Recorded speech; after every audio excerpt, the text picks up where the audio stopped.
Dividends are cash payments that companies make to shareholders, usually every quarter. Nearly half the return in the S&P 500 the past 50 years has come from dividends. Dividends come from profits.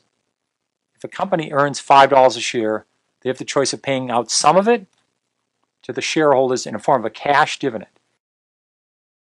A stock's yield is the annual dividend payout divided by its current price. The yield is the return you get on your investment every year. One drawback: the IRS considers dividends as income, so you have to pay taxes on dividends. Not all companies pay a dividend. Fast growers, for example, almost never pay a dividend. They reinvest all of their earnings back into the company. Slow growers tend to pay out profits and dividends. It's their way of rewarding shareholders. Over time, those dividends can add up. Some people have bought stocks for $5 a share, and 20 years later, they're getting $10 a share of dividends per year. Dividends do make a difference. Dividends are a great way to measure a company's success, particularly a slow-growing company.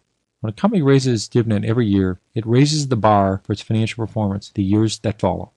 Few companies want to cut their dividends. Investors clobber the stock, figuring a dividend cut is a sign of worse things to come.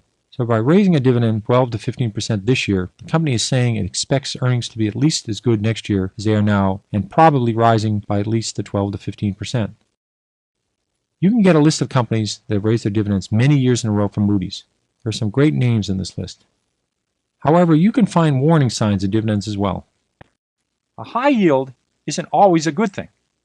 If a stock is 30 and it's paying a $3 dividend, you might say, wow, that's terrific, a 10% yield. But if the earnings are only $3.10 a share, then the company is essentially paying out all of its earnings in dividends. That's only 10 cents to expand or to invest in more efficient equipment.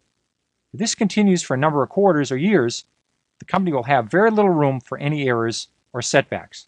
Eventually, the company will probably cut back or totally suspend its dividend. The stock price is going to tumble with it. Be careful with high-yield stocks, particularly when they're paying out a very high percentage of their earnings. Any company's operations can hit an air pocket from time to time. You've got to make sure your company can survive tough times.